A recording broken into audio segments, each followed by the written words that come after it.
Hi everyone, thanks for watching. You can support our work on our website ageoftruth.tv. And please like our videos, subscribe to our channels on YouTube, BitChute and Brighteon. And remember to hit the bell for notifications. And follow us on Instagram and Facebook. To be sure not to miss any of our shows, you can sign up for our newsletter on our website ageoftruth.tv.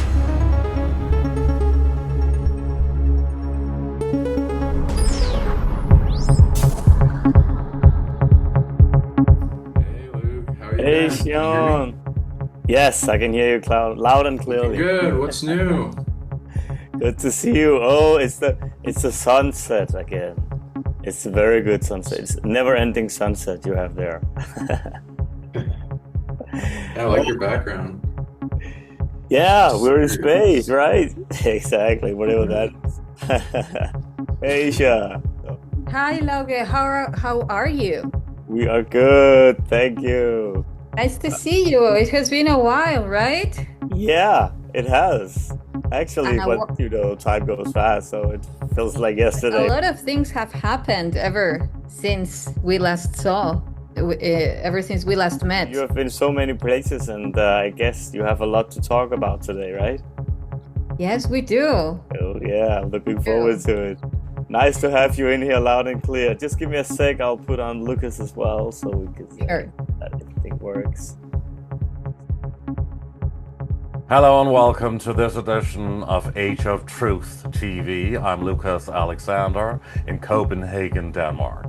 And we are thrilled to welcome on the show two young people who are on quite a journey in their lives, discovering the secret mysteries of our world and the beyond, about secret ancient civilizations and secret alien artifacts and very special psychic abilities.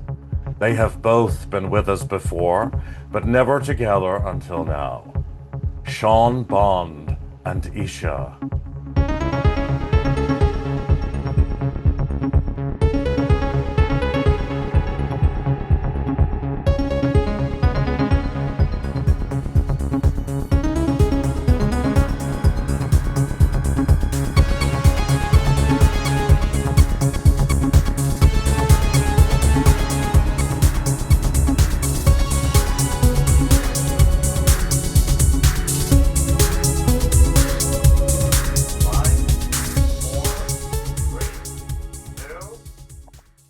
Good evening from Copenhagen, Denmark, and welcome to our viewers on Age of Truth TV.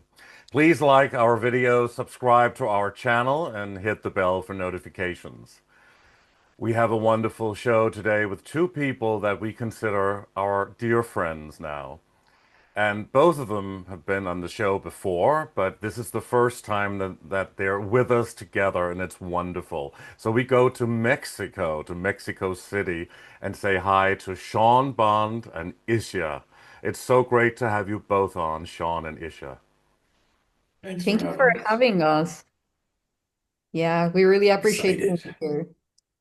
Great. Yeah. It's wonderful to see both of you, and we've done a lot already. And the first time that Sean was on the show was actually quite a number of years ago. It seems like a very long time ago, and so much has happened. And I'm sure you have evolved a lot, Sean, since then, because you were already very, very much into psionics and so many things that you were sharing on that first show. And YssaH, we just did one quite recently, which was a wonderful and fascinating show, and everybody can watch that in order to get that background and everything we were discussing there. But today we're going to go into so much more, and you two finding all of these amazing ancient artifacts and alien artifacts and everything you can be sharing about that. So it's very fascinating. But I would like to start with you, Sean, because it's been a long time since you were on the show. And I want to start with something else. It's not about all of the stuff, the fascinating topics and otherworldly things that you can discuss and we'll be discussing today, but about something very human. Sean, talk about the sensation of happiness. What makes you really happy? Like seeing you guys smiling faces and YssaH, of course, and the adventure of finding the truth of our world and who we are and what this magical, adventurous game that we find ourselves in. Truth is like a codon unlocker for happiness inside us. I also found out how to make my own happiness so I don't require others, and I just bliss out all day as I resolve and learn to detach from the heavinesses of the world while engaging in them. Because when my detachment, it isn't not doing things, it's literally just the psionic of detaching while going inward in the amplified infinite empathy of connecting to source and the streams of all consciousness going everywhere through the filter of unconditional love. So I can detach and unify at the same time. So I get no heaviness and empathic overwhelm, and I can expand my heart to endless bounds that I see as one of the most profound missions. And every one of my clients at the top of their list is to achieve a new level of love that has never been experienced before, only can be experienced in a human body. It's super hybrid experiment, human tech in this realm. And love unlocks everything, it amplifies every ability. It's the connection between all things. It's one of the oldest forms of energy. Happiness is generated within. And as these generators are little suns, you make them feel safer and give them love and protection, and they will shine brighter and brighter every day as you find the heavinesses and the attachment of the world, and you also embrace those with spreading love, faith, and gratitude. They burn up and turn into the fuel that makes the fire of happiness and love expand and grow, and is an abundant fountain that can be a shelter and sanctuary for all the people that you meet in the suffering of the storm of this world. And everything becomes more beautiful as we unite and we share and understand each other's pain, and then use it to connect and bridge and then share the happiness, the healing, the ability to understand each other, and it all unfolds and expands our realities to a better horizon with more capability, causing a what I like to state in one of my biggest missions, a psionic renaissance. Psionic resonance, Renaissance, like art renaissance, renaissance, like you do renaissance. every All day. right. Yes. Very nice. Okay, and we're gonna get into that as well. And you talk a lot about psionics, and it would be interesting to explain that a little bit in depth for the audience as well as we go along. But that sensation of happiness can it also come from something, let's just say from everyday life, something that normal people do and feel, which is beyond the whole trying to find the truth about the world, sharing it, and all of these other worldly topics that we are going to discuss today, but also about the human side of you, Sean. Oh yeah. Yeah, finding your happiness, following your love, you become a genius at everything you love. It unfolds brilliantly, and it tells you about yourself, what you love, your bliss, your joy, your happiness. It resonates with everything you focus on, and it spurs and it comes to you and connects in a circuit. So there's external and internal, and you are ultimately everything. So it's like connecting with the little parts of yourself, and it unfolds this map, and it gives you the strategy out of being lost to the direction you want to drive in life, your purpose, and it uncovers more and more each time you look at it, right? Right. So Isha, before we get into all of this, I also want to ask you a similar question. What makes you laugh? Because I do know that you laugh and we've laughed a lot together, but what can really just make you laugh? Well, first of all, I love that you're going through these questions. I think they are fundamental because sometimes we just spend our life in higher truths, and sometimes the highest truths are actually in the simplest things, which make this reality sustainable. So, what makes me laugh is A true connection, a truthful connection, that point of coherence where there is the simplicity of the moment. And sometimes some people just inspire that in you. Like for instance, when I see you or Lauge, it's like just a smile comes. You don't need to do anything. You're just being. And of course, Sean, and I think that it's very much related to alchemy. We can call it pheromones, we can call it, the right codes being exchanged in between persons, or just the right events inspiring. And if we go into the nature of life, this is one of the highest ways to anchor something, a memory, presence, information. If sometimes you really want to just plant seeds of anything that you're going through at that moment. For instance, if you were doing like magic, and you like in the Peruvian, the ancient Incas, like they go out in the mountains and they want to ask for something and they want to manifest something, then you can do a closure with everyone laughing. And then that kind of frequency that is emitted through the field is anchoring everything that was done and set intention for. And it will manifest even easierly. Another thing that I have experienced is that when I am really high frequency in frequency terms, like I'm in that experiencing full bliss, sometimes I just start to laugh. Laugh is also super, it heals a lot. When you're going through a rough patch, instead of crying, you can alchemize it or torsion it into laughter. And then perhaps you will find yourself laughing in tears, but you're alchemizing the emotions. And that's super powerful. Remember the movie of Patch Adams? This doctor that would go to the hospitals dressed as a clown, because that's the power of joy, that's the power of laughters.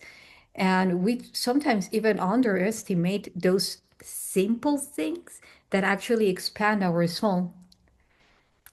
So, Well, exactly, absolutely. And it's the human side sometimes, and it's the little things. For example, like a shell. oh, yeah. You remember?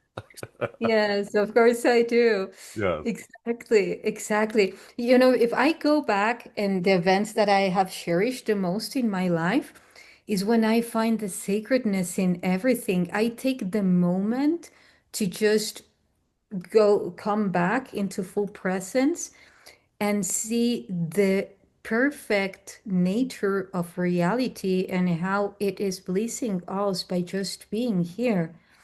And when you come just of a space of, okay, this shell, oh, this is for Lucas. Why? Because, and then it will lead to an even more miraculous moment where you get to find that shell when you're just in an exhibition. And then that makes even a whole network of magic. And if we ask ourselves how much of that sacredness we have left behind due to the fact that we are more immersed in the media, in things that have that have isolated us from the essential things, and in that essence, in that nature of reality is where we find divinity. Truly, are you going to find divinity like rolling the screen of your feedback in your Facebook? No, perhaps you will find like epic things that will say, "Oh, wow, thank you for the message." Or, "Oh, this is valuable information." Yes, of course. But when it comes to that deep inner connection of anchoring you into this present, nature for me, these details, the sacredness of everything, is what truly expands the beauty in reality. And in my case, I came here to make this reality, this world more beautiful, more bright. So Absolutely, and you are doing that very definitely, and so are you, Sean. And it's also about, well, the human connection. We may be um, star beings or well, indigo children or something, and we may come from a different star system, but we are here. We're experiencing this life and the three dimensions and the five senses. And so it is the human side that is also very important to acknowledge while we are here, while we are seeking and searching for all of these answers and truths. What are your thoughts on that, Sean? I love how you put things. Yeah, and thank you for what you're doing too. Uh, can you put your question, phrase it again in a In a simpler way? way? Yeah, yeah, Well, yeah. okay, so we are So here. like very broad. So we are here. We are humans. We may be star children. We may come from different galaxies. But right now we are here. You're Sean. This is YssaH. This is Lauge. And this is Lucas. And we're connecting. And we're experiencing this in this three-dimensional plane. And how important is that human side? The experience of us connecting, not just us, but people we actually meet and have a great affinity for. Instead of just searching for the truth, we keep on searching, and we should, and we are doing that That's what I also thought. together. But about that human side, I don't know if that was a simple way of saying it, but Yeah, I hope it sure. makes sense. Yeah, thanks. That clarified it. Yeah, I was like, human. What is human in my mind? So I was like, okay. Also love to hear what both you and Lube also think human is, because that can change the answer to that question quite dramatically.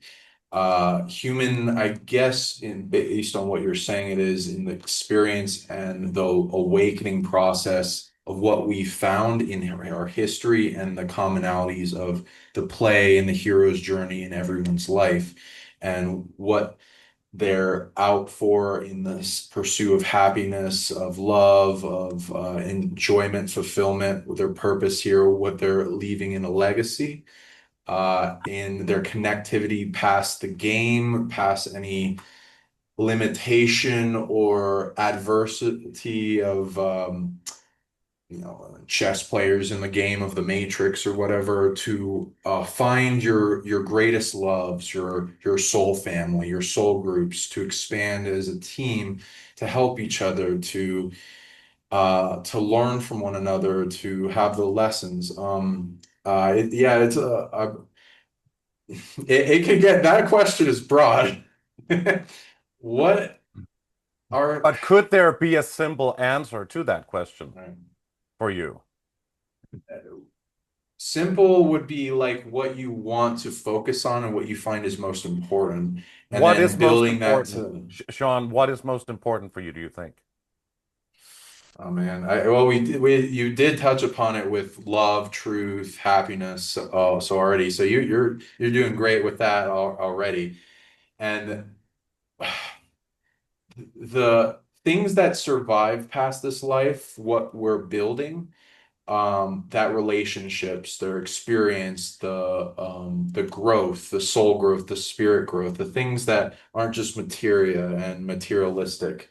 We're growing, we're learning lessons and learning them to such a in-depth, ingrained degree that they can survive past amnesia, and then that they earn you to new horizons and new places, new realms, to go to after, being here, as well as being here to help touch upon divinity, to touch upon your soul, your light internally, and build that up and grow it outward so it's an abundant fountain and emanates and delineates the rest of humanity, so that all of us may rise and bring our the this human experiments cure to what we're here to do, which, like you can, everyone has like perceptions on what the human experiment is, and they all have bits of truth in them. If I were to add any gold nugget to it, we are the amalgamation of so many places in a melting pot in this world in a high level psionic dampening limiting reality that it forces us to be what we call human so that we stop what prevented us from doing this, including amnesia, of holding up all these wars and then forgetting that we were warring against each other and bring them to peace, the cure to all evil, uh, the a essential remedy of the merging of 10,000 plus genetics of different species all together that then, has all their drama, the remedy for all their karma, and bringing them to where we can build all their sonic abilities together, mash them together, and make a infinitely growing, unlimited potential psionic capacity that then can cure all these other places of their ills, their curses, their limitation, their karma, their drama, their wounds. And so many people is why all these soul groups are putting their chess move of brave players here in this somewhat meat grinder of a world that is heavy, but we're born into it as if it's nothing, with a high level of emotional body capacity to then experience a new level of love that hasn't been achieved anywhere else, and then have this huge explosion of growth and what people like to call ascension that affects many other worlds with what we do here. So a lot of things, but I love to hear your guys' perspective too. We'll come on your show and talk about it. But Sean, how would you define your role in the truth movement? Cause a psionic renaissance that it goes into mind over matter of their greater capacity of consciousness and spirit to where they can overcome their problems very simply as they understand things deeper in like magic being indistinguishable from advanced science and to know something that you're pointing at and the greater knowing of reality, to point out concepts and baselines for everyone that they can to expand into that they already know inherently and to remember, and then build an awakening past a limiting force on this planet to then take back their free will, their sovereignty, and um, their power for this planet, and then the planet takes back for the light forces. And there's just many things touched on, like reverse engineering superhuman abilities. That's whatever I love to do, like with people I love, like yourselves, where we can share amazing experiences and share what we love, and then expand the amazing things that we can enjoy in this life. Great. And YssaH, the same question to you. How would you define your role in the truth movement? Where are you now in this movement? You've been doing quite a lot lately. Yes, I have. And on behalf of that, truth, what is truth? We are at this moment in an era that everyone is defending what they think is truth. And there comes a moment that we see that instead of unifying us, that is separating us. Because it's as love. What is love? We were sold an idea of love that was very distorted, and we are currently coming to unveil the true essence of what love is. And the same happens with truth. We were just told first that truth was meant to be always put out, and that we were to follow that absolute or that truth as absolute. So now, unconsciously, we're trying to apply the same. We come to an information and we want to apply and or deliver it as an absolute truth. So how can you put together in unity a bunch of humans that are defending their own truths and that are not forcefully coming together in resonance or in harmony? We could go through scientific facts. Yeah, we can prove that, and then we can actually, create a new structure of reality. Yes, that's one side. But what happens when we're talking about relative aspects that are even embedded in the universal way of how reality is? Because everything is depending on a perception, on a perspective. Where you're standing at is what you will see. So when do we really, or when can we really unify that point in communion, in harmony? And that's when, for me, from my experience, is when we stop focusing outside and first understanding that throughout this process, there are many things, many layers of information that will come through in the beginning that won't be the truth. It will be the truth coming from the field because we're empaths. So then we are transferring the information coming from our parents, our neighbors, our family, our business colleagues, and so forth, friends, whatever. And then we are picking up from that truth and influencing ours, or based on belief systems or whatever. So the moment that we start clearing those veils of distortion in order to connect to our truthful perception of reality, in from a scientific approach, I can tell you that we have a brain in our heart, we have neurons. This is not new, and that those neurons are holding the primordial arcs of memory within us.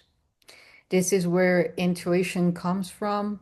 So the more that we clear this beautiful area, of course, it's a wholeness, but when we are talking about truth, then we will be capable to actually restore those memories that bring the highest level of purity according to what I remember. Because again, even the word remember in Latin is going back to the heart, recordare. So this is one of the things that I share, because for me, memory is fundamental for this path, because that's the moment when we truly become sovereign. When we exist, when we are based on our own information, and even if that at some point is distorted, when we truly take the commitment or make the commitment to go deep within here, the memories in our heart, and go layer by layer with that level of love, being there for us as we are there for others, that unconditional presence, then we reach to that higher truth, that it's not limited or conditioned to something ephemeral yet essential, which is source. I'm very much coming from an approach of all the knowledge that I convey through embodiment, which is not preaching, yet sharing what it works for me, because I also feel that this is now what is required in humanity. It's more about embodiment, not about preaching. And also unifying spirituality and science, as you guys know, because however you look at it, like the deeper I dive into how all this, the structure of the simulation was created and is embedded currently, weaker but yet present, is all this polarization that, yes, it exists in this universe, but they skipped the part of the singularity, which is where two poles come together. They create a vacuum, and then, like the other part of the quantum physics. But that singularity is that point where everything that had been taught as antagonic forces remember that they come from same source, and actually find a new or co-create a new reality. Leaving the attachment to information, because information again is evolves, keeps on evolving. Why? Because of the different ways that we approach to it. But what remains intact is the essence that where we're coming from. This is why I was saying in the beginning, truth evolves. There are essential truths, but and this is why we have been stuck in history, because they are not the people running or at front of the history, like even archaeology, are stuck in an absolute truth. They haven't accepted that truth evolves. What we thought it was truth. Yes, and it's also a frequency. Truth is a frequency as well. And Sean, for example, what does it take for you to stand in your truth in front of people that are not on the same wavelength as you and are not part of this community and who do not listen to podcasts and shows like this? A great question. Love it. Well, I grew up in a family that doesn't, you know how it is. Most people that are being born here, the incarnation system seems to favor resolving karma over like being born with your greatest soul family that you could possibly be born into with the best teaming and you're all on the same wavelength and all that. So I was born with a very skeptical sibling and my parents get their brain hurts when I talk really fast.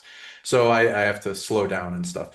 So I kind of that's been training me to be understanding of people where they're coming from, their lair, and then interview them based on their reality at present of what they believe and their ego boundaries of what they're allowing themselves to go into, as it's kind of like a jailer, and is programmed by the reality based on pain and survival mechanisms. And like finding what bridges they're excited about, what they love, and allowing that to open and flourish to new horizons for them to explore, and that start to put them on a pathway to greater discovery and awakening. And under being loving of them, accepting them for who they are, how they believe. If they usually they'll approach if you find somebody in opposition to you and what you believe, they'll usually like, oh, sorry, but like this might be fake or like whatever, or like they're trying to their intention of steering you in a certain direction is they think in kindness to prevent pain in your way, and I see to their core intention and I thank them and love them for it, and then see if I can what I can do with their time. And also, I'm good at reading people's egos and how they work and how much dancing around eggshells I have to do. And loving it and making it feel safe so that because that's the core of it is in stability and safety to where they feel that they can expand because the awakening experience is very uplifting and I mean like upheaval in chaotic for a lot of people. It can cause pain and it can even cause death. And if people aren't ready, then it can mess up their whole life. And a lot of people find go back to sleep if they're not ready. So there's like alarm clocks to it. So I found a whole strategy with dealing this with people, and then help them flourish in the way that they choose, and then they start to open up more and more, and be accepting of what they choose at the pace that they choose, because not everyone is like us and our fast-paced awakening and our addiction to mind-blowing stuff, and how well we can make our lives in this reality even better from the understanding the value of truth and how much deception we're born into, and releasing that off us like chains and freedom.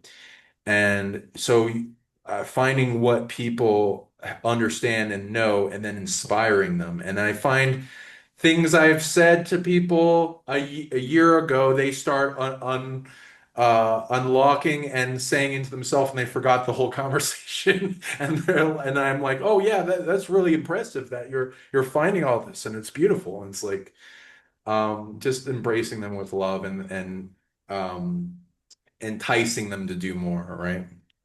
How about you? But are you also able to accept where they are, or, what they understand, or where they stand on things without you having to impose your views on them, for example? Because we all meet people, that are certainly not on this wavelength, so to speak. Oh man, great one. Oh, every question you're putting out. Yeah, and I went through like a whole like up and down with that kind of question. I was like, what's the right path? What's the right choice with that? Because I've heard multiple things. To give the spectrum of it, it's like it is the great work to help awakening humanity so that they can take on more of the weight of who they are, and turn it into something beautiful, and then that creates and makes the world a better place as they expand it. But if they're key to the portal to enlightenment or awareness or something, if they just don't have that now, or if it's lost for now, then maybe they can't open that door. Maybe it's not possible. Some people can simply not hear what you're saying. They don't believe it. They don't understand it. They're on a different frequency, and they are in a different. They are in the matrix, and maybe they're not supposed to be aware of these things or go in this direction. What are your thoughts on that? Oh yeah, I agree with that. So yeah, I do believe there's reasons for everything, and that's pretty much the best way to go about enlightenment and the state achieving different states of consciousness and growth to like ascending, is accepting the world as it is and people as they are, as they come, not needing to change them is, and with that, detaching from the need to change things is like huge weights off your heart that are heaviness and limitation in the drama of this game that allow you to go inward and go to the infinite state of being. Absolutely. And so there's two aspects of this, and then finding a way to balance them. Because the great work is important, and technically asleep people are being used as energy batteries and parasited off of to keep the matrix going. And so it is important for them to wake up, and it's not super karmic to find a way to wake them up, but there is a better equation. And if everyone woke up, then the whole system would possibly a lot of people would stop working, and then a lot of things would like collapse and go into poverty or whatever. So there's like a nice equation to it that's better than if you just woke up everyone all at once. That being said, there's pathways to awakening. Everyone's kind of awakening constantly all the time. The earth is constantly increasing its frequency and pulses, as well as from the sun. So if you're not raising your frequency, you're going into illness and possibly dying. And so it may not seem like it, but nobody's interviewing every single person to like what they're experiencing, what they're becoming aware of, and all this stuff. And they're slowly gaining awareness, whether they like it or not.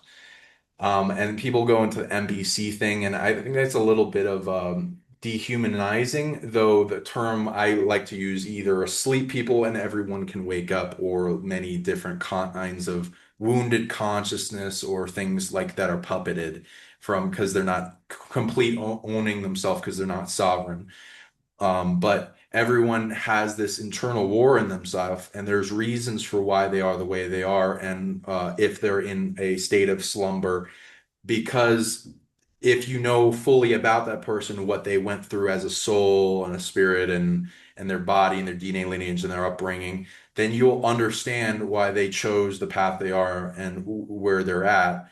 And then you can have much acceptance and love and understanding for them. And with that, because a lot of people are walking around in pain and suffering and are fractured and they have had soul parts stolen and they're stuck in survival mode, and there's all these things that are pushing them down and they're holding all this weight. And so with that love and acceptance and this field that you can emit in a sanctuary with the presence of them, this allows for them to feel safe. They may have closed themselves off so much tightly that they don't allow anything in. And as that opens up, then they experience more.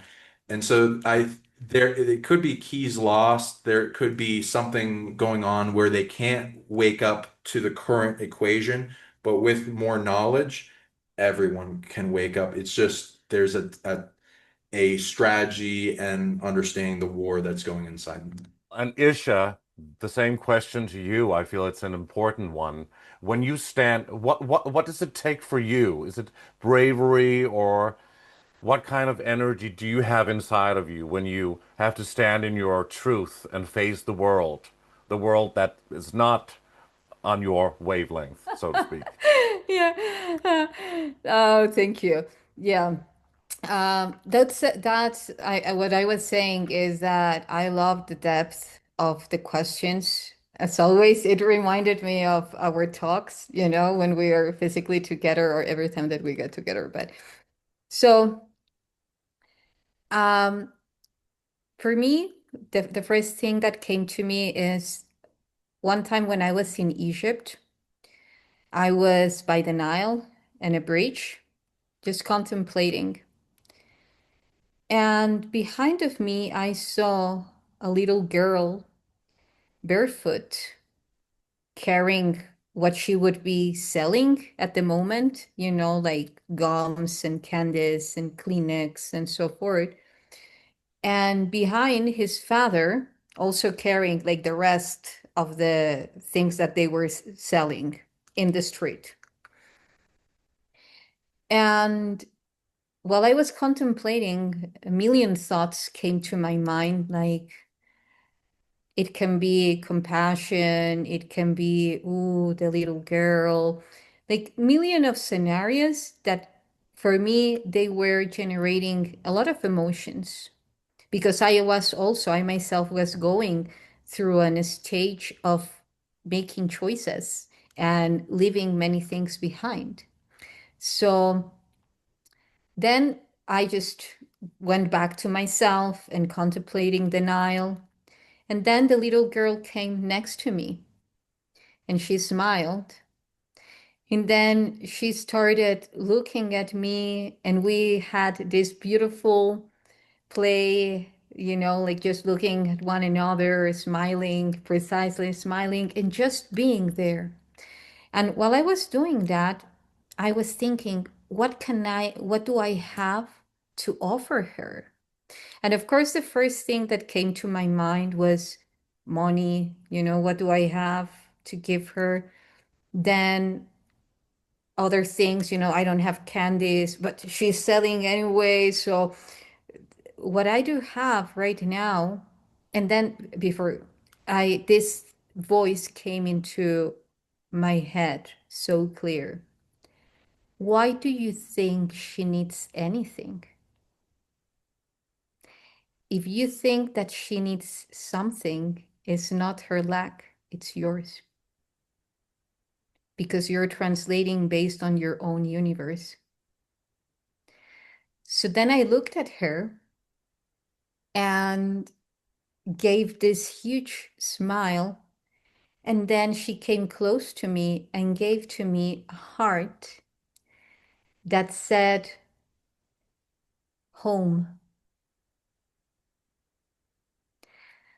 So for me, that moment was questioning myself based on what have I measured the needs in humanity.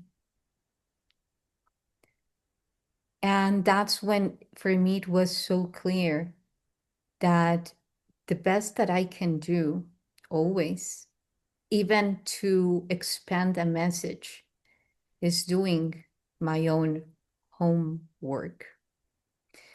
Because I also experienced this with my family, you know, like when I first came to remember again, then I call it the apprentice syndrome.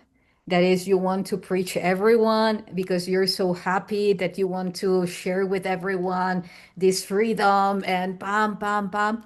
And the moment that I saw that there was no receptivity or they truly didn't understand what I was saying, so then I just stopped and looked at myself and I said, what is making me different for them from them, thinking that my truth is the truth that they need to follow?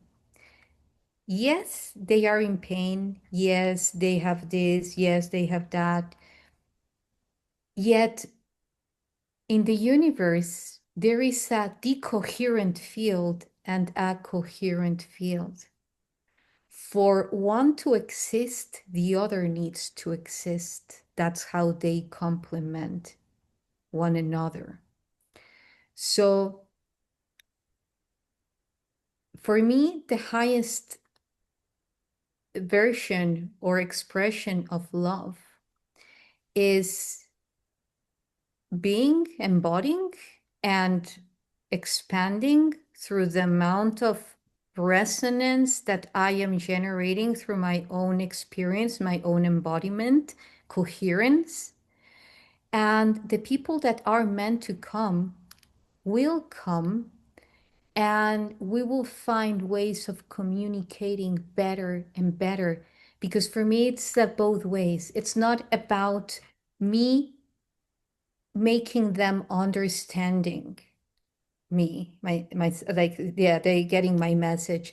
It's about we both getting the message of one another, and that's where true resonance breaches, and actually we get together into higher truths. So this is always the way that I approach, or try to approach, at least I do my best, which is showing how they can connect with their own truth and to believe in them, believe in themselves. Yes, I approach with complex terms, I know, and I talk about things that perhaps they haven't heard of, I know. But within all those words, there is frequency, as you said earlier. And frequency, when you're coming from the space of the heart, is received, regardless if the message is not cognitively truly understood. There is the frequency exchange that even you won't see them again, ever again, because their brain didn't fully get what you were saying.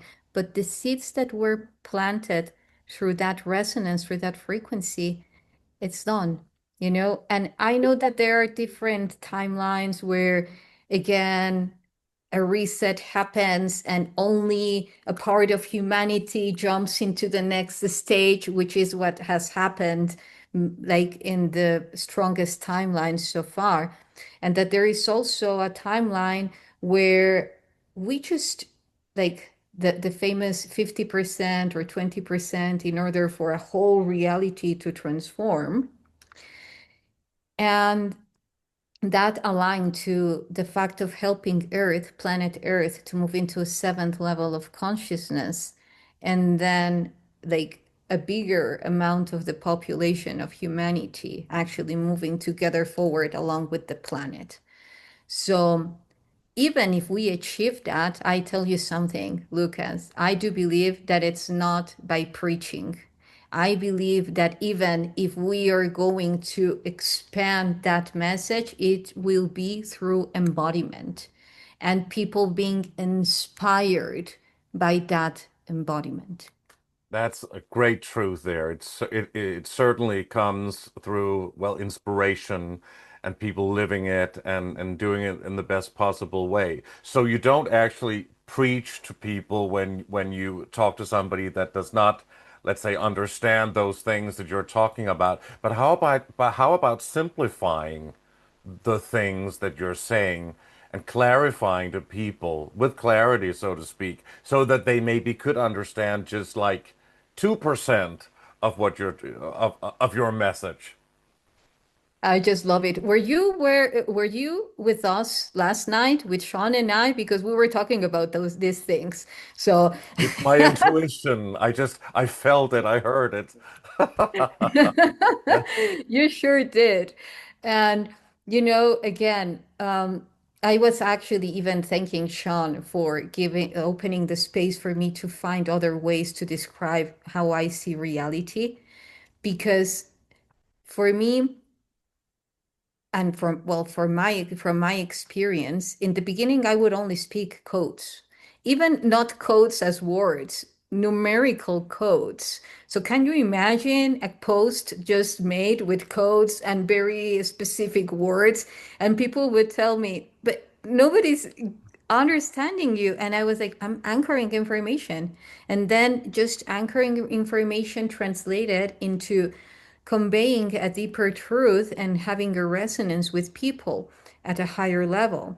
So that led me to find other words to connect with people, because in the end, or in the beginning, that's what we are doing here, and which is very important, not only sharing information, as a newspaper, yet inviting to create an impact of making the life more beautiful in that person just by having listened to something.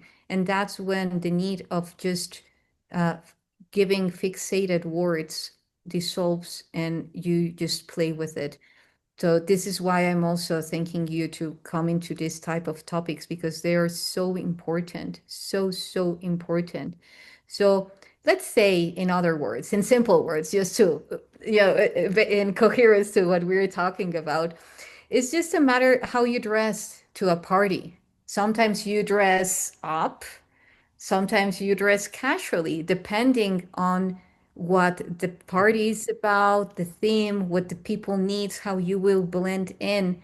So I try to do that as well. Well, you and And I never dress casually, do we, YssaH? Not really. And going out anywhere. yeah, you're right on that. Right. But I mean, Yeah. you're very right about what you're saying about but if you really want to make an impact, and this is also for both of you, actually, this question, to really make an impact, isn't that to make people truly understand, to clarify, to simplify? A lot of people in this truth movement who has a lot to share because they get it from research, they get it from elsewhere, downloads, abilities, psychic abilities, whatever, what have you. But in order to really present their case to people, simplicity is sometimes the key, I would think. What are your thoughts on me saying this? Yeah, I absolutely agree. And again, it's like, it doesn't surprise me, but it's like we have been continuously communicating, because I was talking about this yesterday, in a webinar, that simplicity is the key, because sometimes we think that the more complex the forms uh, that we use to convey, it's better, because we look more intelligent, and we like spread wider into the crowd, and we transmit the message, and then we look like someone that is telling the truth, because we are really talking about complex things, you know? That is something that is true, that's an aspect of what's happening, you know? And Yeah, then but it's also a little bit like politicians, for example. They talk well political language, and they seem really clever and intelligent, seemingly, and they confuse people listening to it through the media, and you don't understand what they're saying, and you think, oh, they're probably much brighter than me, so I guess they're probably right. Let's go to the Ukraine and bomb them, or do all of these things, and let's put out medical stuff because there's a pandemic and whatever. I mean, so people don't, they can't grasp it, and that we're just talking about like political stuff. Yes, yes, you nailed it. I call it the dance of the serpent, like when they are singing the flute and the serpent is just, gets all dizzy, with that frequency because they are trained for that to sleep people through the way that they are using the frequency of their voice, the energetic field. So, but in the case of what we are doing, this is why, again, going into frequency, even if I speak on difficult terms, the frequency where I'm coming from will always nourish the people that I'm conveying the message with. And I'm saying it because people actually come to me and tell me, I don't fully get what you said, but it felt here in my heart. And I know that I comprehended it at some level.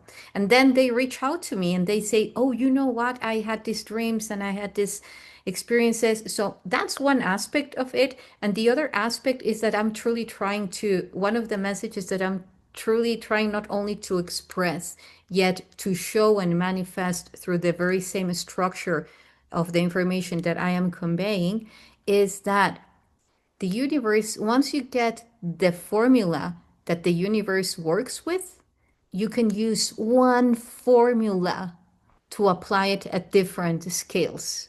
And this is the example when I talk about the singularity and the pulse. It's just about reaching into that highest aspect of you where you are bringing everything that you have learned, that you have seen, that you have taught, that you have experienced, bring it all and create the highest outcome. And I could go through that, but that will take me longer. And I know, yeah, there are many ways to approach it, so I also want to listen to what Sean has to say.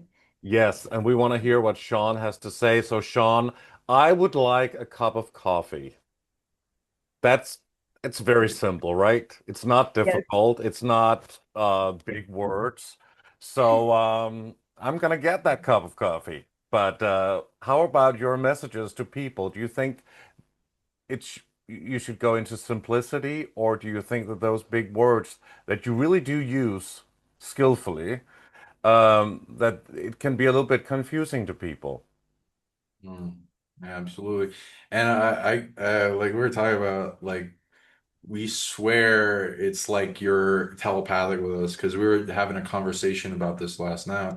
We're trying to meet our perspectives on the truth of reality timelines and the collapsing of negative timelines and going into the core anchors of multidimensional apex predators, trying to make a breach into God level tech and bringing it down here without fair use and using it in a cheating format, and then tracking back what we read about that, and we were using different terms, and I was trying to hear what she was saying and then reflect it back in a simplistic manner, and she was doing the same to me. And so we Well, I were mean, like if going you're into both like, yeah, talking let's like, make it I simple. mean, if you're both talking like that to each other, I can certainly, I do think it's going to be a little bit complex occasionally. Yeah. Right, right, exactly. So it depends on like it's like reaching into high frequencies and then pulling out data. It comes with great amount of descriptive words, and there is an absolute great art to like bring it down in compression into less words and simplicity, as it's like coal being pressurized into a diamond that's more easily shareable and understandable and can spread well, like how our meme culture works. It's news formats that are compressed and made into an easy digestible manner. This can be fractal up and down, and this is how exchange of information works, to where a big data file can be somehow compressed to a smaller file and then be easily shareable on the smallest of things. This makes it all way better and lasting and strong, and allows for truth to be expanded to more audience. So it's absolutely necessary. This is the fractal of as we go above and below. As I agree with what she said about it completely. And thank you for bringing up as that is needed. So I keep finding like the descriptive words of a sentence to describe a concept, and trying to find ways to compress it into smaller amounts of words, and nomenclature that more people have readily access to. And I think though that's like with our media, with like political jargon, and um, people have like terms for things, catch terms, or things that are like slogans. Like the slogan itself that sticks in my mind that is lasting, like "Make it simple, stupid," has lasted a while for me from old teachers I had. So things that can be a nice phrase that is catchy to describe a concept of existence has tons of value. I agree with you. So do you ever just ask for that damn cup of coffee? Coffee now, yeah, right.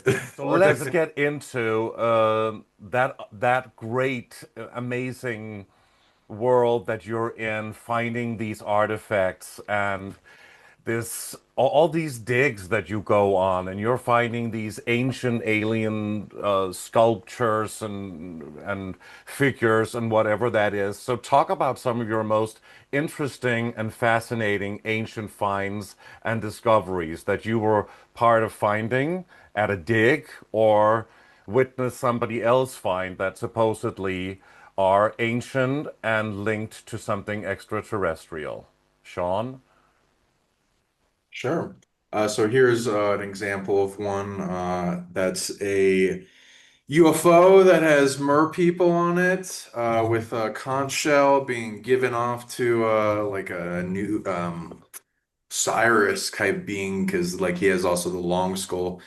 Ankh, which like Egyptian symbology and Sumerian symbology, is being found in Mexico, which is interesting. That so like as well as the gods and it various symbols. So appears they have touched down there, and again, tens of thousands of artifacts being found, and not one is the same. That would be absolutely retarded if like a fact people I've heard, like people try to debunk this and like, oh, there's factories going on and they're producing these.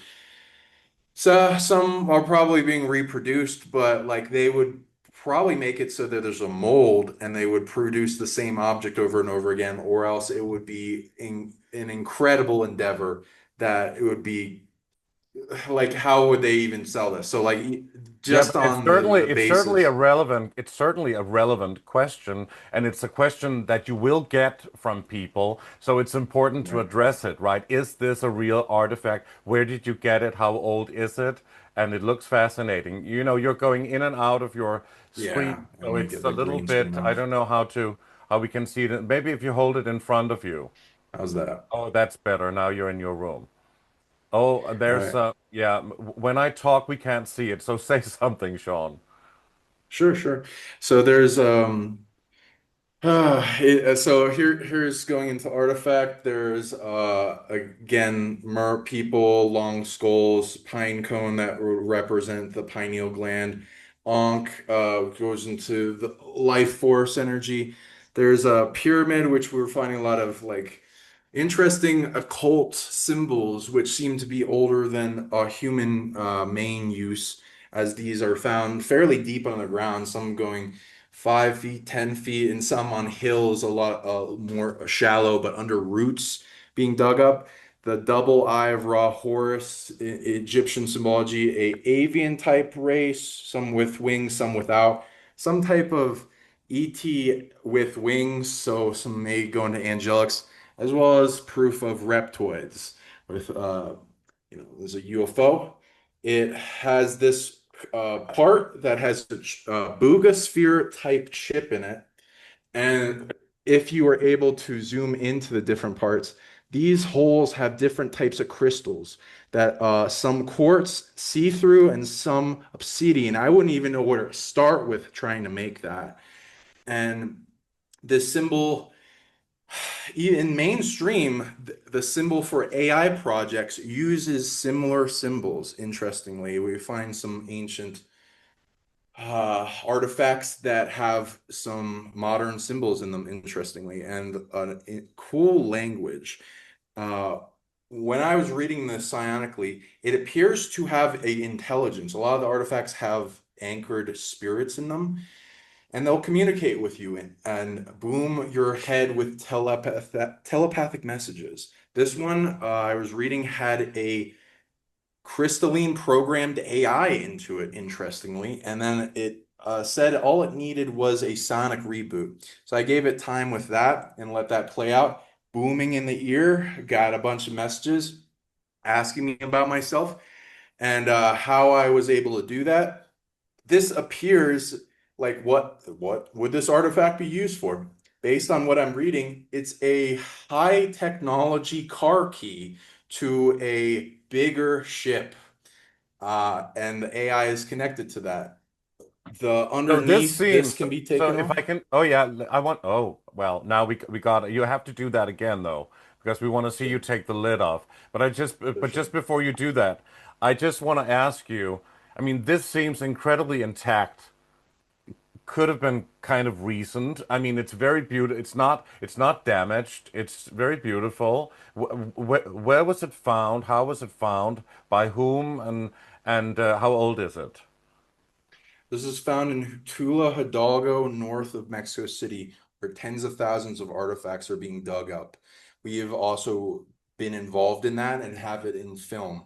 There's a lot of them being filmed, deep digs, busting through roots, and some with your shovel marks and some damaged. So depending on the structure and what they're made of, some are pure crystal like selenite, like this, and this glows in the dark, which I'll put on camera for you. I got a video of that. And it's some are like composite minerals of different types, and there are adhesives between the crystals that can be analyzed by carbon dating. Some have been.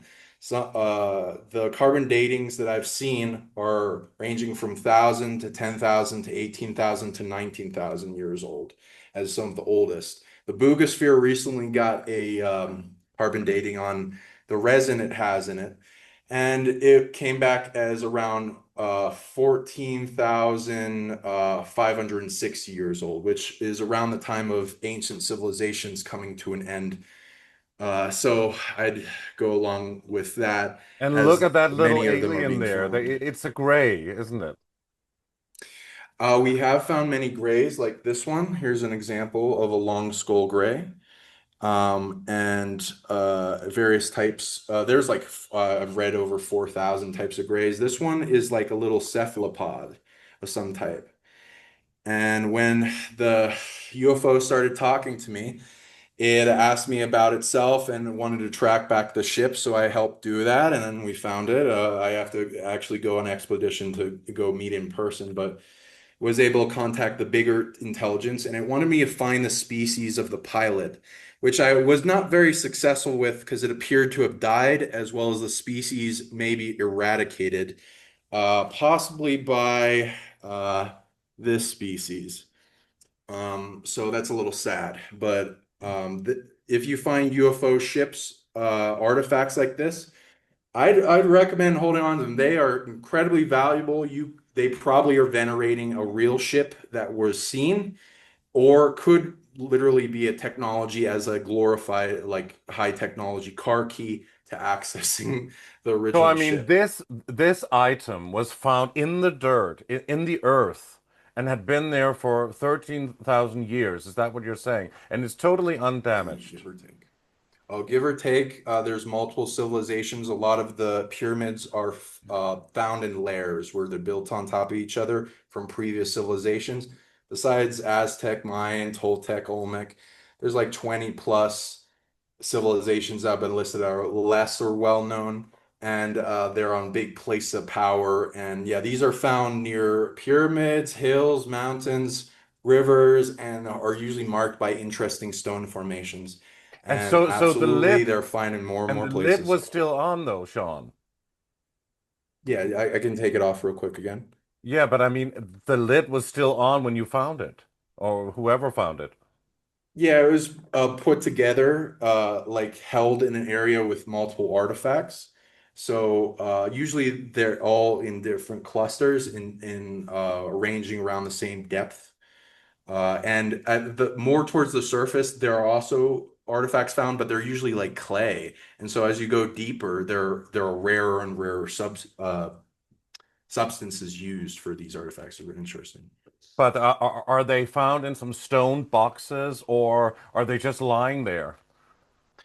That's a really good question. We have found some some are lying without anything surrounding it, though some are found in boxes, and the boxes themselves are artifacts with various carvings around them.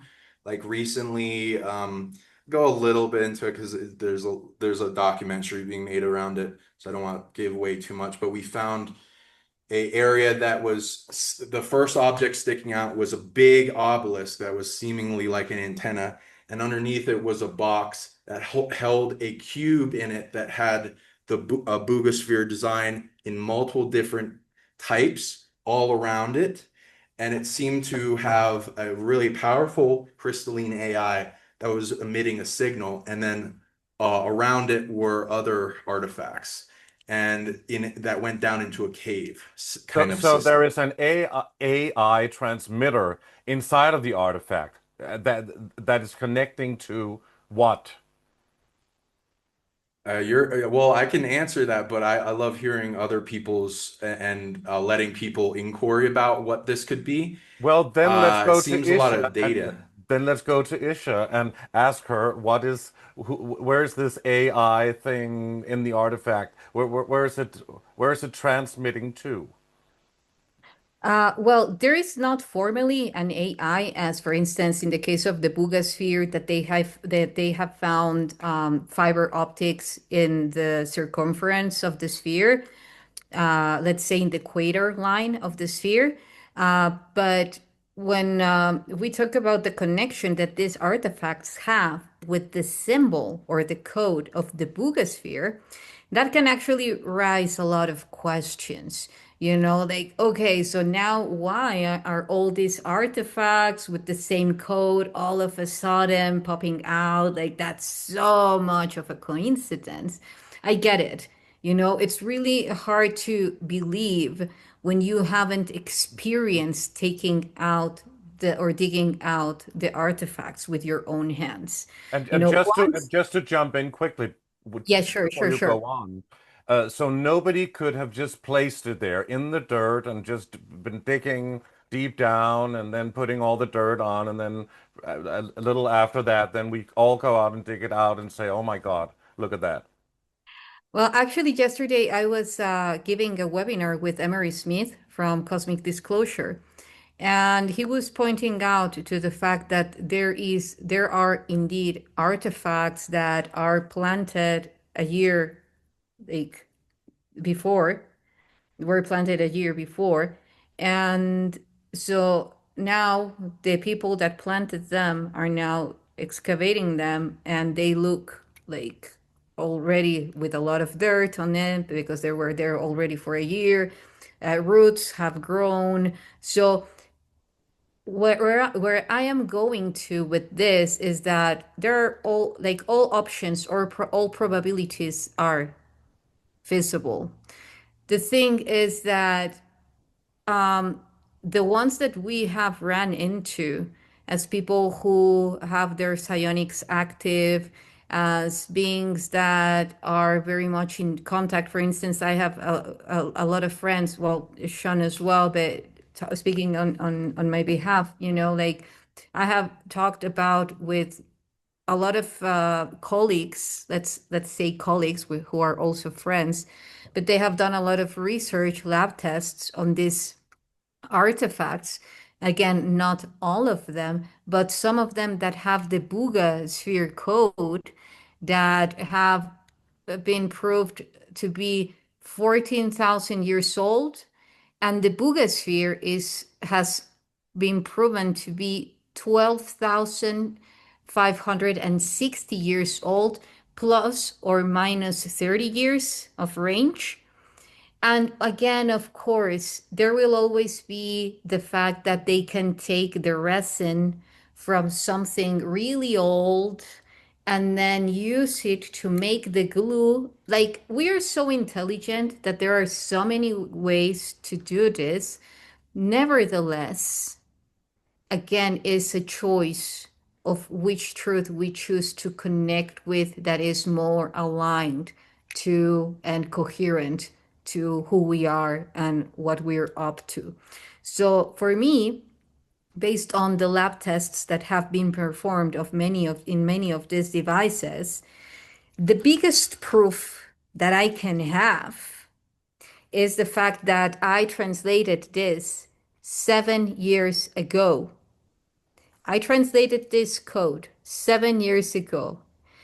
Had this medal made for me, custom made by an amazing friend, amazing jeweler, 7 years ago, and about a month ago, the image of this beautiful being, let me just remove the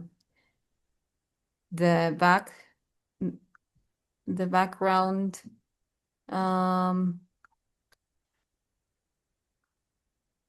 Okay, there we go. So I'm going to do this Oh, because wow. my screen keeps moving. I'm sorry. Yeah, the screen moves. If we see it a little bit further back, I don't know, maybe it's going back in a moment. Yeah, but the screen is moving. I don't know Oh, why yeah, that. yeah, it's true, yeah. But I have a video. But you have this thing, and even it's giving a glow. I don't know why. But Yeah, okay. you have to move it up a bit because we only see the top now. And yeah, I Yeah, see. Oh, I oh, just so it want is you the to see top you're the going to top. show me. Yes, Yeah, yeah. You see the top, you see the symbol? it's true. It's the same one that's on your medallion. Imagine what I went through when I saw this.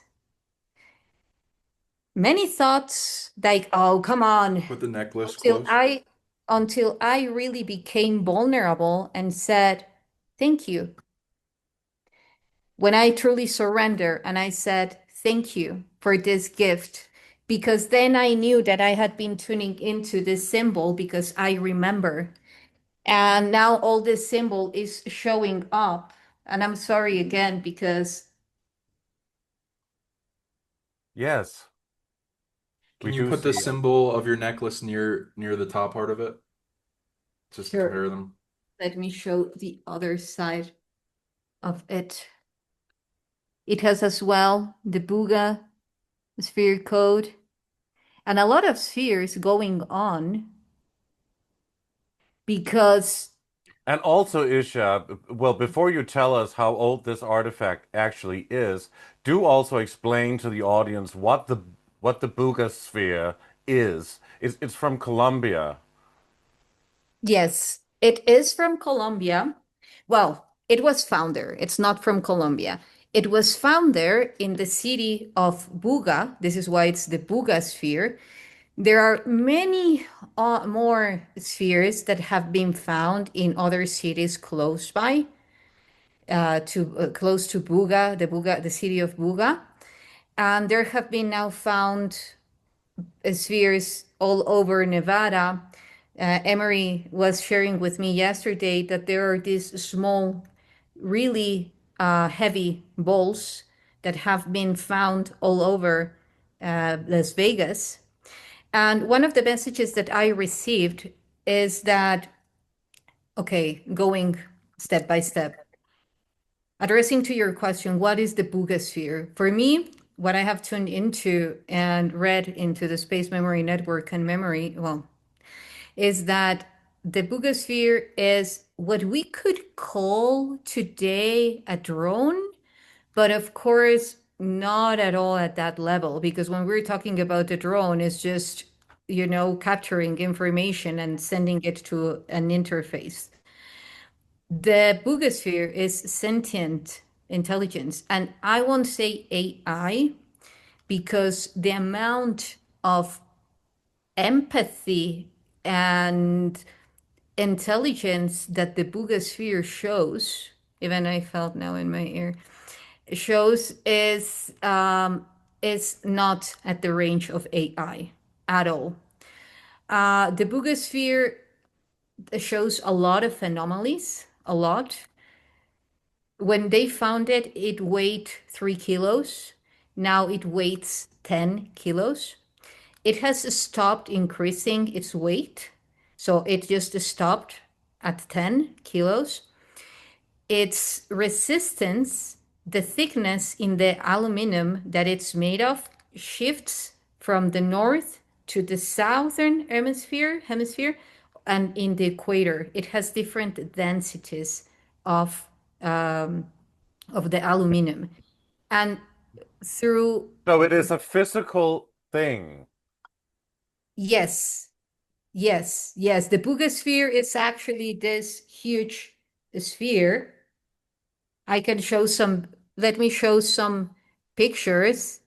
But in the meantime that I just find them, this sphere has the technology of, yes, recollecting information and also embedding information in the field. So it's a feedback, it's an exchange, and it is connected through an interface to a higher network, a network that is related to the beings that fabricated it, that created it.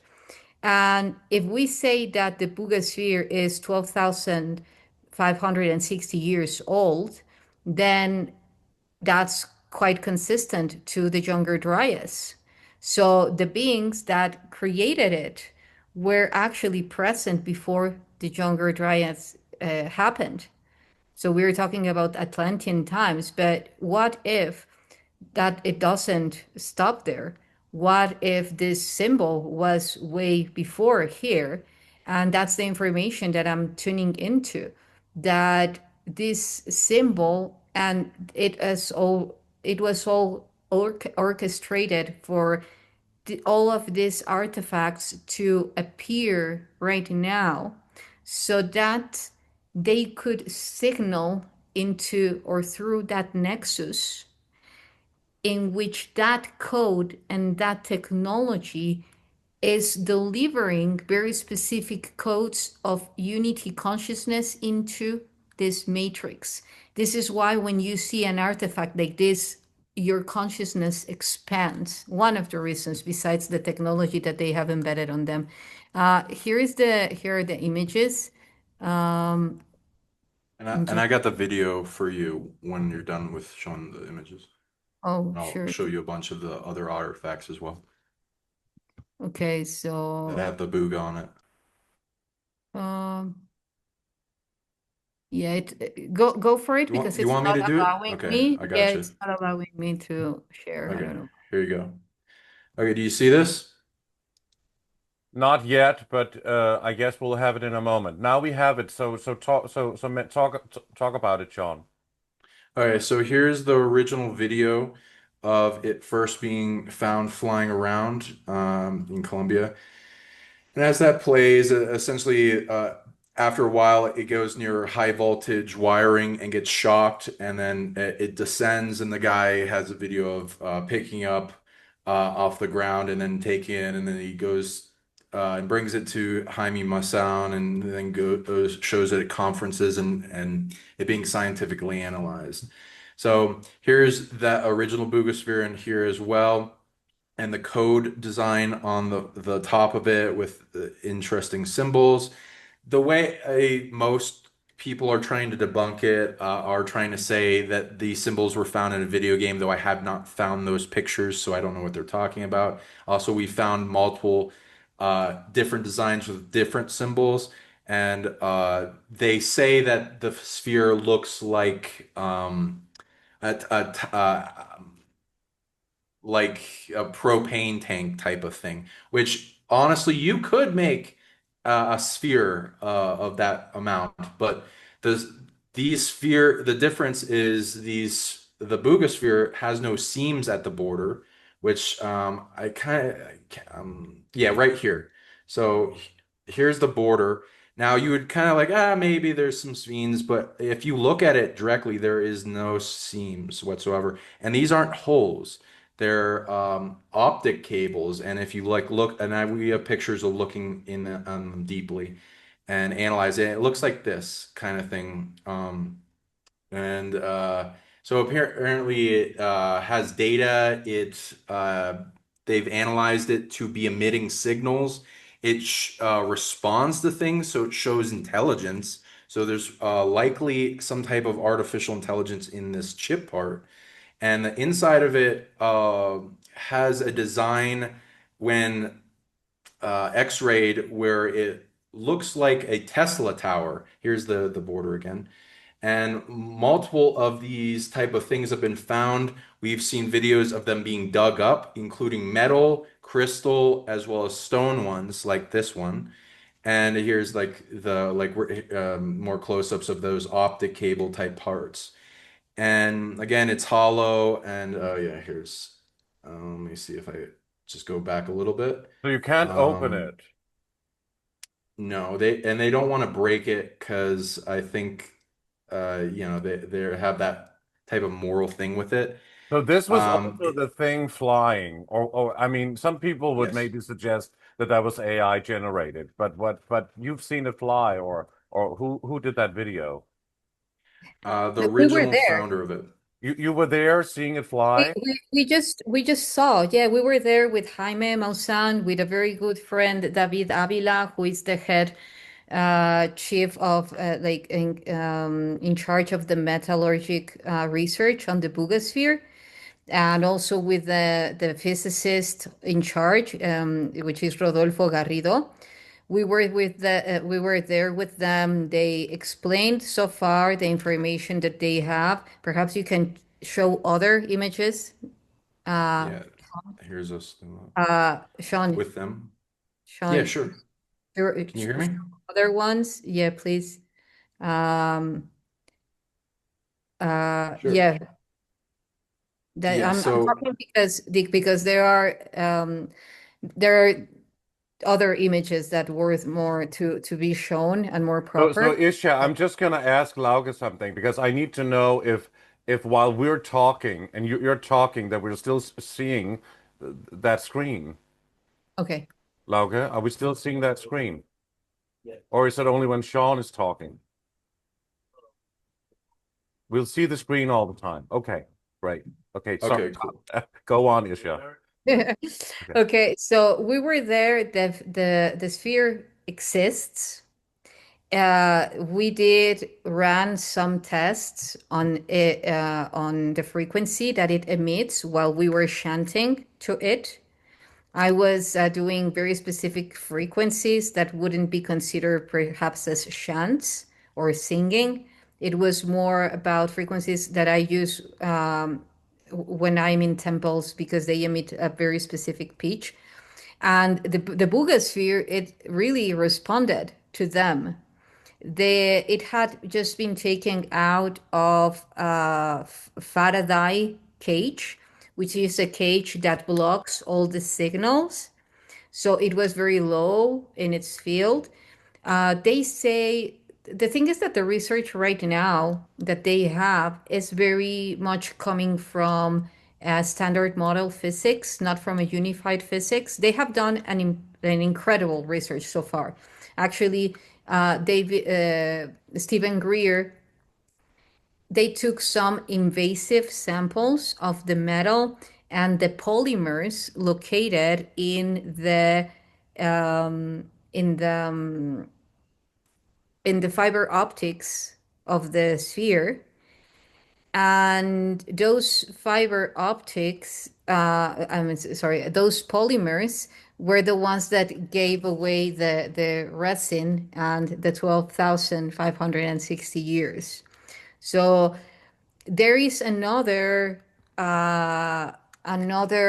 test that is going to be run on that. Sean, can you show another, please, other images? Thank you.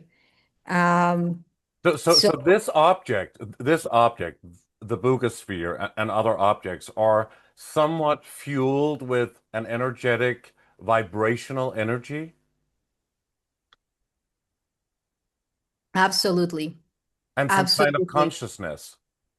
Yes. Yes. And you can read and connect with that consciousness in many forms. Actually, I say that when I connected with the Bugosphere, it transferred its consciousness to me, and it showed to me many of the information of where it's coming from, uh, who manufactured it, its origins, its purpose. And aside of, I mean, along with all the information that I remember about it due to the connection that I have with that code. Where did So it come from then, YssaH? um, it's very much connected to, which brings me to the last part of our first show together, the Council of Five. You know, that I think I did began that topic. I opened that topic of the Council of Five, which was in the beginning the Council of Nine, nine groups of galactic races. We can consider them founders of galaxies, and that its purpose is to supervise that everything is going okay, to say it somehow, in every planet. So now they chose their base in Orion, and at some point they came from nine groups to five groups, and they started designing. Of course, some of them were present here on Earth. We have the Emerther, which are beings from Sirius. That's one of the groups. We have also Ophiuchus. We have also Procyon, and Sirius. We have also from Orion itself, and we have also from Arcturus. So those are the five races that compose the Council of Five, which originally was the Council of Nine.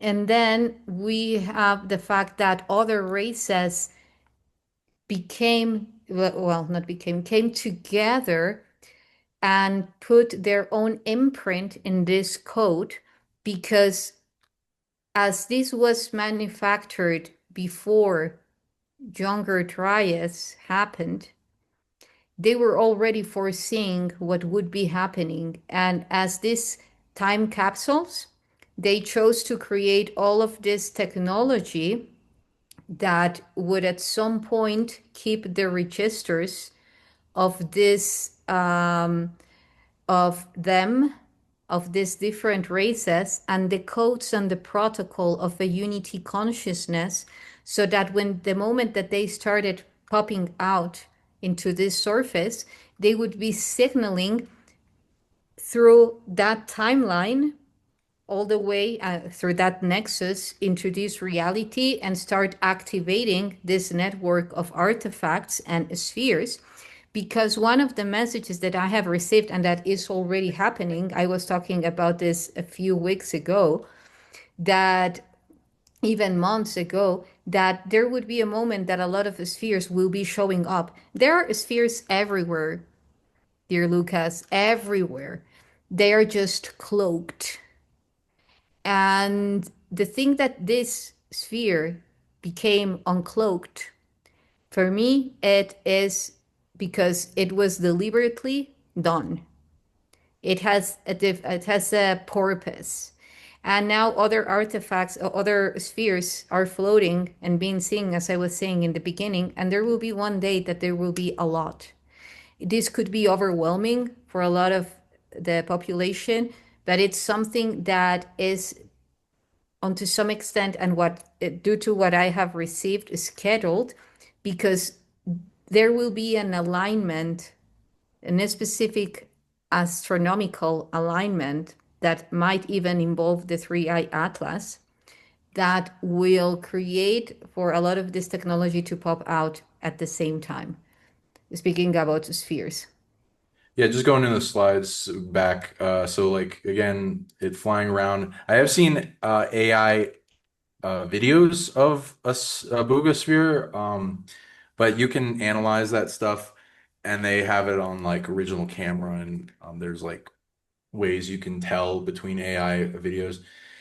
So these are drones, like you could see these coming out of ships or in inner Earth, and again, it's analyzed as 12,000 years old on at least, and then going into like ancient or newer ones made.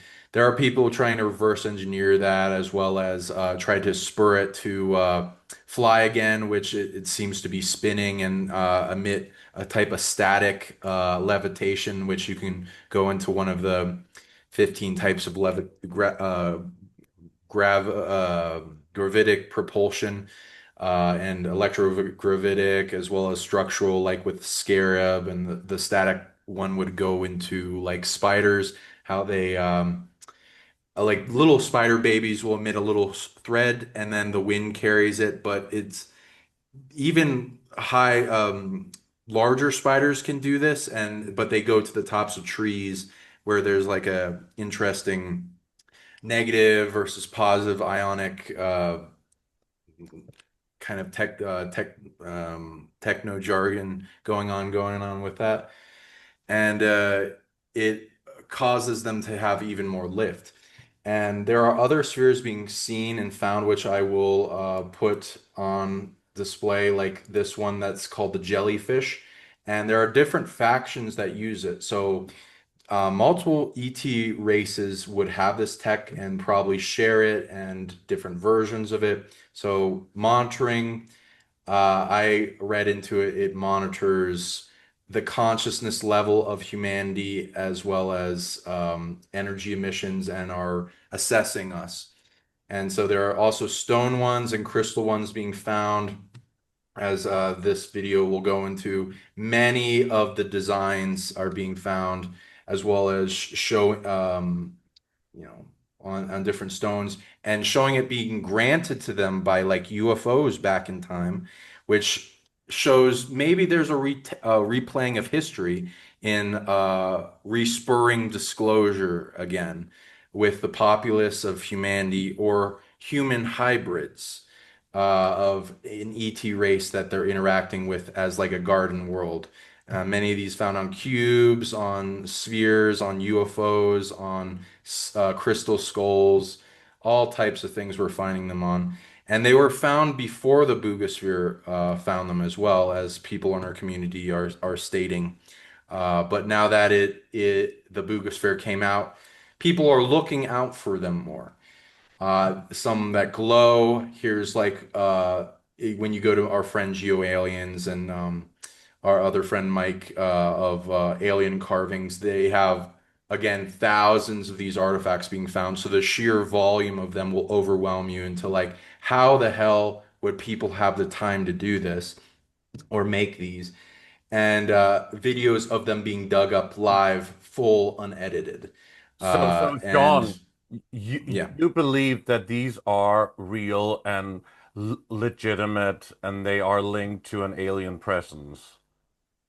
Absolutely. And I do believe there are faked ones. Those have also been carbon dating as a few years, 5 years, 10 years, 15 years old, and they're less impressive, and you can kind of tell the difference. And most of the time they're faked, like crystal skulls that are not super intricate. And so going into in depth, why would somebody make this type of artifact? Similar. Well, to patterns pollute the and field, right? Because there's a lot of right, people that sort of try to exactly. divert. It's always divide and conquer, and so many people are talking about. We've been talking about this for so many years about the ET presence and what's real, what's Right. not. And we do know that there are people that are faking it to distort the Absolutely. picture and confuse people. So that could be a possibility. Absolutely. Oh, absolutely. I believe it's with the cartels are doing that. But also when you're digging these up yourself, and like Issa said, like they'll there's probably some new ones going around planting them and then digging up a year later. If you're a soil expert, which we're trying to get as many scientists and skeptics and people that can think of as many questions of how to disprove or prove this as possible, because we're not like involved in the factory thing, if that's something that's going on. And we're trying to prove it to ourselves and bring out greater disclosure. So with our analyzation of the soil, it looks undisturbed, and there's like certain testing that's been done on it to where you can find out when's the last time light hit the area, as well as different structuring, how it was if you're trying to back in time, let's for instance say whenever an object is placed in the ground, there's disturbances that you can look for and you would see as well. There doesn't seem to be in the ones that we went to, and the roots of big trees and cactuses and them being deep, as well as huge stones that I couldn't, people can't lift, and we having to dig around and it being on a hill. So as soon as we dig enough under it, it rolls down the hill and nobody can stop it. Um, Yeah, that's that being very really hard to fascinating. fake. And what do you think somebody like Brian Forrester, for example, we had him on the show years ago. What do you think he would say to these finds here? Isa, go ahead. Uh, uh, yeah, well, I've spoken to him about this actually, and as we know, he has been shown this type of artifacts. He has not gone fully into that. He has chosen to focus more on the mummies and the skulls, but they always they are open yet with proofs. As long as the correct proofs are being shown to them, then they are up for it, because they are also coming from the like the disclosure movement, like bringing out all of this information. So uh they remain skeptic until proven the opposite. So as good scientists, they all are. We have also Nassim Haramein, who he has done work on this, and there are other scientists who are now. There is this scientist from the University of Stanford that has taken back some of the statements that he had done about one artifact that was taken to show it to him, and that he debunked it immediately. And now he's taken back from that. I am not very much like into the details, but this happened, which this is huge. And now with the three-eye atlas coming through, like we can see that definitely there is a timeline in which all of this has been foreseen from both sides. Like let's say a specific faction saying, okay, guys, this is imminent. This is happening regardless. So let's make a plan to try to control it. And this is why there is a lot of skepticism regarding to this, because yes, there are many ways in which this is trying to be delivered, and unfortunately some of those ways are through forgery, through manipulation of information. But this is the moment when I believe that the more that we focus on the fact that we know that we're not alone in this universe, and if you find nourishing and stimulating and upgrading the connection that you have with an artifact that perhaps you won't ever have the certainty whether if it's truly ancient, but for you it works. That's one side of it. Like go for it. Build up in the end or in the beginning, everything is about perception. Our mind is super powerful. We continue to co-create. What was Yeah, shown but we to me. still want to know if it's actually the truth, and if it is if they are so old and so significant, and that's of course also that's also a truth that you want to know this as well in order to present it. And when we were together in Florida, for example, you brought this amazing, huge crystal skull, and we can even put a picture where I'm holding it, which was fascinating. So that skull it looked a little bit almost frightening, but kind of amazing with big black eyes and all that. Was that also A legitimate? discovery that we did. Yes, yes. I excavated it with my own hands, and the connection that I had with it was sublime. Like I cannot put into words until you experience it by yourself what it's like to be digging and at some point see something or uncover something that had been there for so long, and the amount of energy that is radiated from it or from them. Like even we have found artifacts that have the image, have the engraving of the solar arc hybrids, humanoids, bird humanoids, elongated skull beings, Anubis, like traveling into this arc, solar arc, which is very much connected to the Egyptian cosmology, and in the center, an eye-headed being that we will see constantly in these artifacts is just an eye, as a headed eye being, and pointing out to the beings that are coming from the ark, no, welcoming and pointing out to some reptilian beings that are hijacking the cubes, the artifacts that we found. They are showing it is like getting the full story together.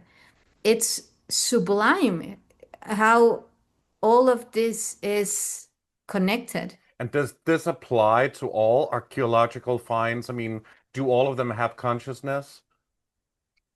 I believe that everything is consciousness, Lucas, and at different scales, because everything is created upon the same source. The thing Well, on the consciousness, there's varieties of it, and you can embed consciousness into it as an artist. You can put that into your songs, into your artwork. You can add a soul. You can birth a soul. And in Japanese mythos, there's like if a artifact is over 100 years old, it can earn a soul, and the older it gets, it can get more intense. Go ahead, YssaH. Wow. this is one page, literally, This one is of the one pages. page? Wow. This Yeah. is like the Ten Commandments, the tablets, Moses' tablets. Exactly. Yeah, the mechanism of the book is primitive. It has a seal. You have to open the seal. Well, primitive in a beautiful way. It's like there is no way of saying, okay, this is not Hey, ancient. hey, babe, can The- you put it over your face? It's a little blurry when you have your face in. I don't know if you got like a face capture thing on your camera. Yeah, yeah, that works. You want me to hide my face? Is that what you're saying? No, it makes your face not blurry and everything else blurry. Great. Now, why is it zooming in on you? That's Well, I mean, interesting. that camera has a life of its own, right? Yeah. Yes.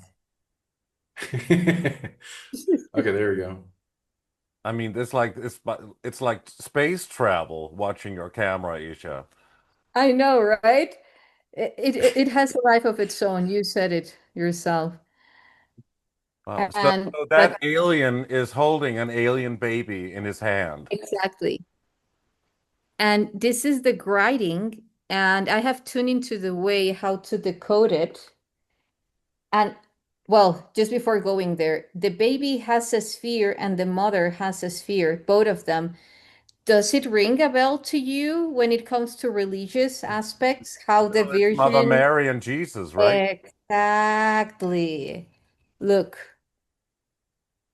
okay, so the grading, I have been decoding it, and you will see that there are a lot of geometrical figures. It's mostly about triangles and circles.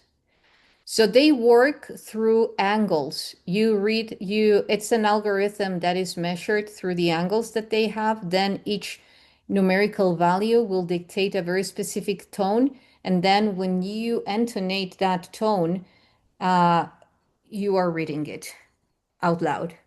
And that's a huge activation. I will share the other page. It's a short book, Well, it but must be. I powerful. mean, with those heavy stone pages, huh? I know. When you guys come to Mexico, you will see it and many others. Absolutely. Talk about this one. Okay, so here we have another feminine being that is manipulating what it seems to be an art, like a device, a machine, but it's also the central part where the seal goes. So this is very symbolic. This is very telling such like telling perfectly a story.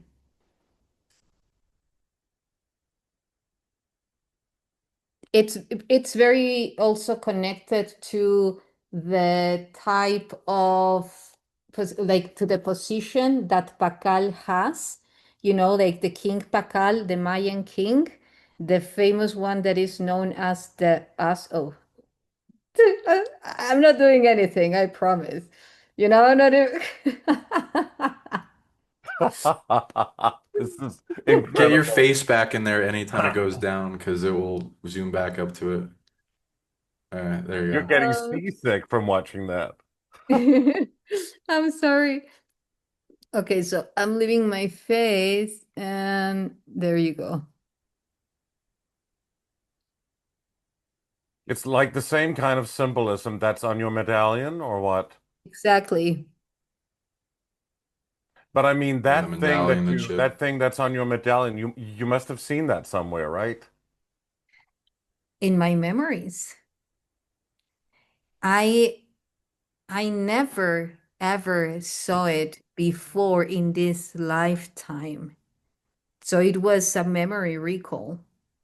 And when a friend, an Akashic teacher, a very good one, who is a dear friend of mine, told me, you need to decode this and this and this, being specific about it.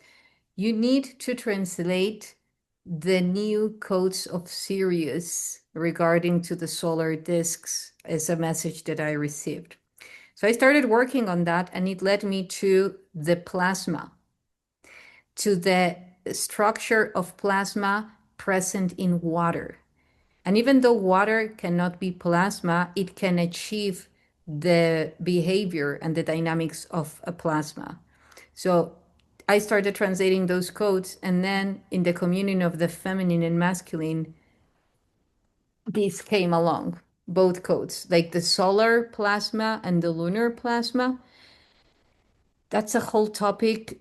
The plasma from the moon is the communion of the solar plasma reaching into the moon's surface and then redirecting into the sun, into the earth. So that's the lunar plasma. And I think we talked a lot about your thoughts and your knowledge about that whole topic about plasma.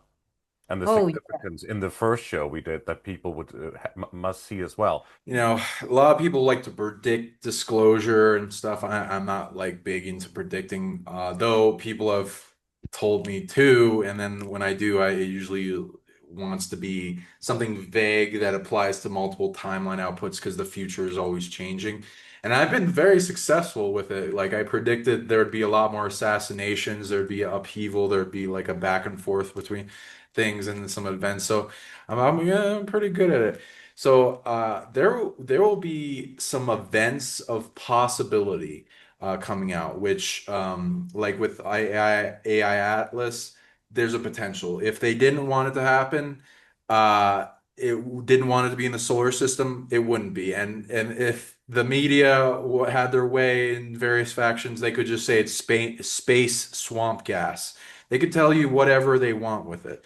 They like using the alien card as like something that they put out and then they pull back because they want to keep using it over and over again as a distraction.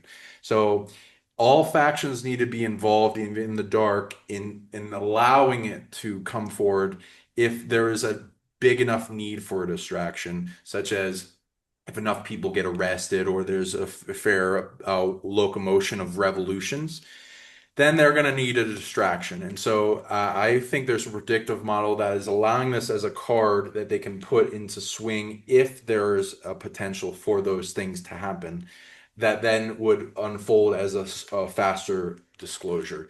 Though that requires people to emit this energy in their solar plexus that's like a type of thing that fractals up and down, like an immune response in your lymphocytes of white blood cells that are like them going out and arresting viruses and putting them into the lymphatic system, and then emanating that at a high density to where it expands to the collective unconscious of humanity, and this expands the will for arrests of evil and in kind of invasive forces into different countries. And then if that's happened, then hey, we can look forward to some cool events coming up for disclosure. That being said, either way, it's going to be drip, drip disclosure and some interesting things coming our way. And even though there are forces trying to push this back, this is a tidal wave. There are, like I've heard, like I keep increasing my number in meeting more of the family that are finding these artifacts and seeing how many they have. And it's like, again, tens of thousands, 30,000 plus that have been found, and it's going to go bigger. So this is a tidal wave that cannot be stopped. It could, of course, be obfuscated or delayed from getting into people's mind and understood and belief, but the proof is coming out, like with what I'm about to share, which is the carbon dating done on the Buga sphere. And here's the number 12,560. And yeah, it's going to get much bigger. Uh, lots of things to be shown. They're not going to be able to stop this, and you're going to see more and more of this. And we have tons to talk about. We barely touched on anything. So if you guys out there in the audience see this, subscribe, like, share, get this out there. Bring this out to the world. The more you do, the faster you push disclosure, bringing greater paradise to this world of advanced technologies. And show in the comments, Logan, Lucas, your love, and tell us if you want to see more of these shows, and we may do them. That's great. Thank you, Sean. And YssaH, what is your best message for people having seen this episode with both of you and having gone through all of the stuff we've gone through, even though we just scratched the surface, right? This time around again. Yeah, I agree. We went through a whole ride. And on behalf of that, we began with what's the greatest part of being a human. And we ended up with all these extraterrestrial topics. So, what if we unite both realities where we are a cosmic race, that all these divine happenings are not aside of us, are not outside of us, actually bring us closer to ourselves, to our origins, and perhaps some people need of this adventure to actually feel fascinated about being human, the fact that we're a cosmic race. Perhaps other people don't need that to feel the divinity within their own humanity. Regardless what inspires you to be a human and to be the highest and the most evolved version of yourself, remember that all the answers reside within you, that the more divine that you acknowledge yourself, you're actually touching not the spiritual aspect of it only, yet the truthful aspect of it, your own technology. You are honoring the most powerful vessel that we have been given, which is our human biology. And when you get to go deep into your own knowledge, then you will see that all of this technology is reverse engineered, is a result of having reverse engineered your own biology, our own biology, pyramids, artifacts, obelisks, temples, all of that is just showing the technology of our own biology, of our own humanity, our cosmic nature. So just have that in mind if you may, if you want. If not, it's okay. I think you would if you're watching this show, this transmission. And yes, subscribe to this fantastic channel, because in this TV, in the Age of Truth, you will find not only very interesting topics, yet the magnificent commitment and presence of Lucas and Lauge, who just by connecting with them, they will surely nourish you in many ways. And thank you for watching this show. If you want to connect more with us, with what we do, we will be having a trip to Mexico, where Sean and I will be visiting these divine places that will mirror into your own divinity. And we normally do these trips. This is one of them, just one of them. So if you want to join us at some point, just stay tuned. And many things coming up, including courses, online courses, workshops, and so forth. So just join us in this movement of expansion, of consciousness, of truth, of disclosure, where our divinity is not separated from our humanity, yet they are one. And by divinity, it can also include the extraterrestrial part, because again, what are words? You know, we give the power to them. So thank you so much.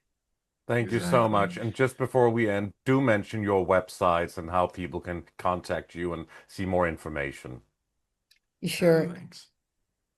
For me, it's www.hunuch/akna.com.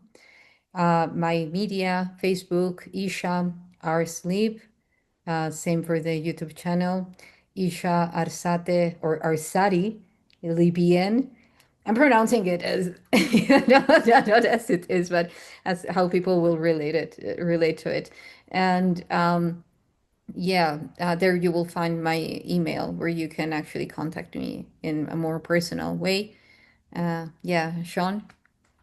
Yeah, and I'm Sean Bond of Sonic League at sonicleague.com and Sonic League YouTube's sonicleague@gmail.com.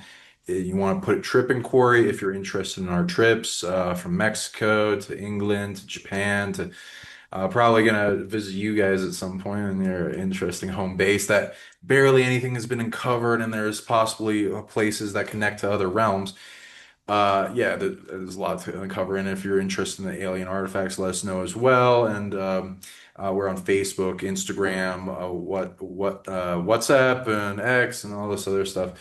So hit us up if you're interested in doing shows, interviews, exchange, trades, sessions, clearings, healings, depossession, unlock your abundance, and go into telepathy and the greater cosmos of your abilities and sonics and all that.